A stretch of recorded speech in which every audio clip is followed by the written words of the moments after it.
Marwari media आप देख रहे हैं। आज है 31 दिसंबर 2023 रविवार का दिन और हिंदू तिथि चतुर्थी है और आज साल 2023 का आखिरी दिन भी है। नजर डाल लेते हैं आज की बड़ी खबरों पर। शुरुआत करते हैं देश की बड़ी खबर के साथ। प्रधानमंत्री नरेंद्र मोदी 30 दिसंबर को रामनगरी अयोध्या पहुंचे। पीएम ने वहां करीब 16,000 करोड़ के प्रोजेक्ट की सौगात दी है। उन्होंने यहां नए इंटरनेशनल एयरपोर्ट और पुनर्विकसित रेलवे स्टेशन समेत अन्य परियोजनाओं का उद्घाटन किया। पीएम मोदी ने 2 अमृत भारत और 6 नई वंदे भारत ट्रेनों को हरी झंडी दिखाई।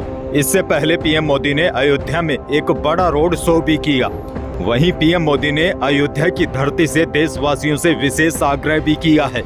पीएम ने कहा, मैं 140 करोड़ देशवासियों से प्रार्थना कर रहा हूं, 22 जनवरी को जब अयोध्या में प्रभु श्री राम विराजमान हो तब अपने घरों में ही श्री राम ज्योति जलाए, दीपावली मनाए। 22 जनवरी की शाम पूरे हिंदुस्तान में जगमग होनी चाहिए। पीएम मोदी ने कहा, उस दिन अयोध्या आना संभव नहीं है, अयोध्या में सबका पहुंचना बहुत मुश्किल है। पीएम मोदी ने कहा, सभी राम भक्तों को हाथ जोड़कर प्रणाम के साथ प्रार्थना है कि 22 जनवरी को एक बार विधि पूर्वक कार्यक्रम हो जाने के बाद यानी कि 23 जनवरी को ही अयोध्या आए। पीएम ने कहा, जब 550 साल इंतजार किया है तो थोड़े दिन और इंतजार कर लीजिए। दरअसल आपको बता दूं, 22 जनवरी को बहुत बड़ा दिन है और अयोध्या में काफी अधिक भीड़ होगी। इसीलिए पीएम मोदी ने देशवासियों से अपील की है कि वह 22 जनवरी को अयोध्या न आए बल्कि घर पर ही ज्योति जलाए और दीपावली मनाए। बहरहाल आगे बढ़ेंगे क्योंकि राजस्थान से बहुत बड़ी खबर है। मुख्यमंत्री भजनलाल शर्मा के मंत्रिमंडल में 22 मंत्री बनाए गए हैं। इनमें 12 ने कैबिनेट, 5 ने राज्य मंत्री स्वतंत्र प्रभार और 5 ने राज्य मंत्री के तौर पर शनिवार 30 दिसंबर को शपथ ली। अच्छा, बड़ी जानकारी आपको यह भी दे दूं, इनमें सबसे ज्यादा उम्र दराज कैबिनेट मंत्री डॉक्टर किरोड़ी लाल मीणा है और राज्य मंत्री सुरेंद्र सिंह टीटी है।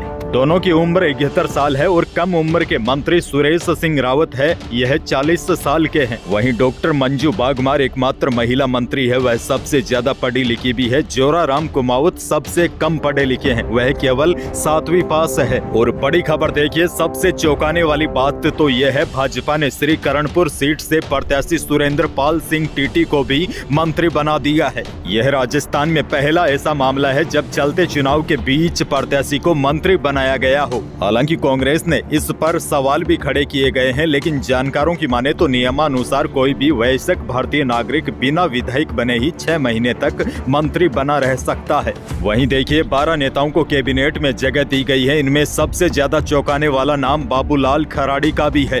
यह झाड़ोल से विधायक है। बताया जाता है कि बाबूलाल खराड़ी अभी भी कच्चे मकान में ही रहते हैं। भाजपा ने बाबूलाल खराड़ी को कैबिनेट में मंत्री का पद देकर आदिवासी समुदाय को अपनी ओर आकर्षित करने की कोशिश की है। और बड़ी जानकारी आपको यह भी दे दूं, 22 में से 17 पहली बार मंत्री बने हैं। आगे बढ़ेंगे, बड़ी खबर देखिए, मंत्रिमंडल के गठन के बाद अब कामों में और तेजी आएगी।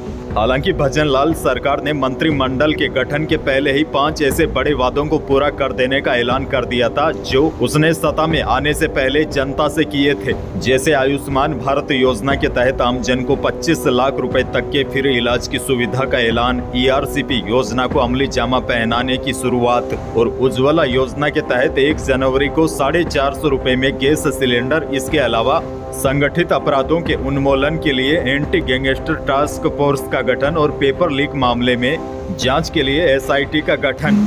लेकिन मंत्रिमंडल के गठन के बाद जो जनता से जुड़ी योजनाएं हैं अब उनमें तेजी आएगी और जब पहली कैबिनेट की बैठक होगी तो उसमें कई बड़े फैसले होंगे, क्योंकि इन बड़े फैसलों से बीजेपी को उम्मीद है कि साल 2024 में होने वाले लोकसभा के चुनाव में जनता पर इसका सीधा प्रभाव पड़ेगा। अच्छा, बड़ी खबर देखिए, 450 रुपए में सिलेंडर किन लोगों को मिलेगा और इसके लिए क्या क्या करना पड़ेगा। वहीं इस फैसले के बाद 2024 से कौन सी बड़ी योजनाओं की शुरुआत होगी, इसके बारे में कल शाम को मैंने पूरी डिटेल के साथ वीडियो भी दिया है। आगे बढ़ेंगे, राजस्थान से एक और बड़ी खबर, जयपुर में एक बार फिर हेलीकॉप्टर राइड शुरू हो गई है। इसके जरिए टूरिस्ट हेलीकॉप्टर से आमेर, नाहरगढ़, जयगढ़, जल महल, हवा महल सहित 4 दीवारी के प्रमुख बाजार और अरावली के जंगलों को आसमान से निहार सकते हैं। जयपुर में हेलीकॉप्टर राइड के लिए प्रति मिनट 1000 रुपए देने होंगे, यानी कि आप 5 मिनट हेलीकॉप्टर से यात्रा करते हैं तो आपको 5000 रुपए खर्च करने पड़ेंगे। आगे बढ़ेंगे, लेकिन उससे पहले प्रदेश के मौसम को लेकर बड़ी खबर। बीते 24 घंटों के दौरान प्रदेश के कई हिस्सों में बादल छाए रहे। लेकिन बड़ी खबर आपको दे दूं, यह जो बारिश की संभावनाएं जताई जा रही थी वह अब खत्म हो गई है। मौसम विभाग ने बताया कि हवा की दिशा अचानक पलटने से ऐसा हुआ। दरअसल पहले मौसम विभाग ने दक्षिणी पूर्वी हिस्सों में कुछ स्थानों पर बारिश की संभावना जताई थी। हालांकि बादल छाए रहे, लेकिन हवाओं की दिशा में आए अचानक बदलाव से बारिश नहीं हो पाई। अब मौसम साफ हो जाएगा, सर्दी बढ़ेगी। केंद्रीय मौसम विभाग ने 5 जनवरी से लेकर 11 जनवरी के बीच राजस्थान समेत उत्तर भारत के कई राज्यों में सर्दी का रेड अलर्ट जारी कर दिया है और इस दौरान राजस्थान के कई जिलों में शीतलहर भी चल सकती है। देश की एक और बड़ी खबर, पीएम नरेंद्र मोदी अयोध्या में पीएम उज्ज्वला योजना की 10 करोड़वीं लाभार्थी के घर अचानक पहुंच गए। पीएम ने योजना की लाभार्थी के आवास पर चाय पी और उससे बातचीत की। पीएम का यह कार्यक्रम पहले से निर्धारित नहीं था। ऐसे में प्रधानमंत्री नरेंद्र मोदी के मीरा के घर अचानक पहुँचने से पूरी बस्ती के लोग हैरान रह गए। यही थी आज की बड़ी और महत्वपूर्ण खबरें। वीडियो को लाइक करना बिल्कुल न भूलिए और चैनल पर नए हैं तो सब्सक्राइब कर लीजिए ताकि आप अपडेट रहे बड़ी खबरों से। धन्यवाद।